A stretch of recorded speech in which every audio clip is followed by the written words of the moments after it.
Okay, तो जो case ए है इस वक्त आपके सामने, इसमें जो इम्पॉर्टेंट चीज़ बताने वाली है, वैसे तो ये बहुत आसान चीज़ है, लेकिन आप लोगों को ये समझ में आ जाए कि टर्मिनोलॉजीज़ का मतलब क्या है।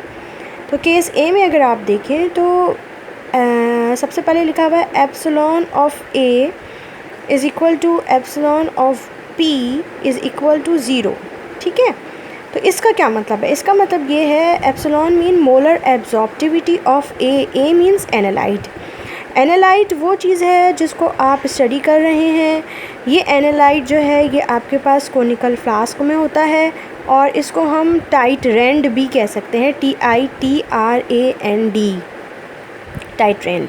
ठीक है, तो ये आपके पास एनालाइट होता है। तो हम molar absorptivity of analyte is equal to zero का मतलब ये हुआ कि केस ए में हमारे पास जो है वो एनालाइट या टाइट्रेंड जो है उसकी मोलर एब्जॉर्प्टिविटी ज़ीरो है, यानी कि वो एब्जॉर्बिंग स्पीशीज नहीं है एट द वेवलेंथ जिस पर हम टाइट्रेशन परफॉर्म कर रहे हैं। ठीक है, then molar absorptivity of product is also equal to zero.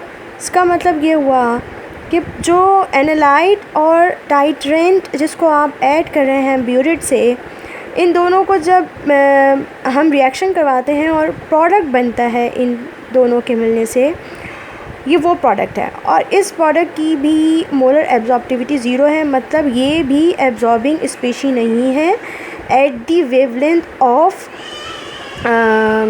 Calculation, यानी कि जिस पर हम मेजर कर रहे हैं, उस एब्जॉर्बेंस के मेजर करने पर जो है यहाँ पर प्रोडक्ट भी एब्जॉर्बिंग स्पीशी नहीं है। अब बचता है फाइनली टाइट्रेंट। ठीक है, जिसको आप ऐड कर रहे हैं ब्यूरेट से, and this molar absorptivity of titrant is greater than zero. इसका मतलब ये हुआ कि जो हमारा टाइट्रेंट है सिर्फ़ और सिर्फ वो एब्जॉर्बिंग स्पीशी है एट दिस वेवलेंथ। और अगर आप कर्व देखें तो अब आपको कर्व से ये चीज़ पता चलेगी। इनिशियली एब्जॉर्बेंस ज़ीरो थी, ठीक है, इनिशियल पॉइंट पे ज़ीरो से स्टार्ट हुई, मतलब एनालाइट की एब्जॉर्बेंस ज़ीरो है, एब्जॉर्बिंग स्पीशी नहीं है।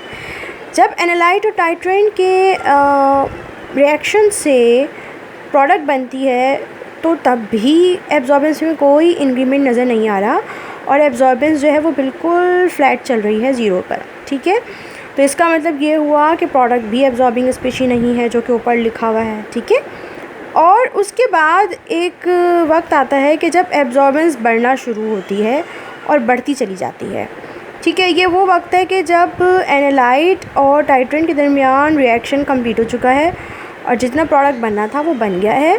एंड देन अब फर्दर इन वॉल्यूम एडिशन जो है वो, क्योंकि सिर्फ़ और सिर्फ मतलब अब जो स्पीशीज़ मौजूद होंगी आफ्टर प्रोडक्ट कंप्लीशन, वो एनालाइट तो बचा नहीं। ठीक है, कोई मसला नहीं है, प्रोडक्ट मौजूद है आपकी कोनिकल फ्लास्क में। ठीक है, वो भी कोई मसला नहीं है। देन मज़ीद टाइट्रेशन करने से क्या हो रहा है, क्या ऐड हो रहा है? टाइट्रेंट ऐड हो रहा है। ठीक है, जो ब्यूरेट में है और वो एब्जॉर्बिंग स्पीशी है। ठीक है, तो इस वजह से एब्जॉर्बेंस जो है वो रिकॉर्ड हो रही है। ठीक है, तो ये तरीका होता है किसी भी केस को लिखने का और किसी भी ग्राफ को स्केच करके एक्सप्लेन करने का। ठीक है, तो इसी तरीके से केस ABCDEF हैं, इन सब केसेस को आप देखिए और मुझे बताइए कि आप लोगों को ये समझ में आ रहे हैं या नहीं, क्योंकि हम एग्ज़ाम्स में आपको इसी तरह के या तो ग्राफ्स दे देते हैं और हम आपसे कहते हैं कि बताइए कि इसकी मोलर एब्जॉर्प्टिविटी डाटा की डिटेल क्या होगी, या हम आपको डिटेल दे देते हैं मोलर एब्जॉर्प्टिविटी की और हम पूछते हैं कि इसका ग्राफ कैसा होगा। तो दोनों सूरतों में आपको ये सारे केसेस समझ में आने चाहिए ताकि हम इन जैसा कोई भी केस दें तो आप उसको समझ सकें।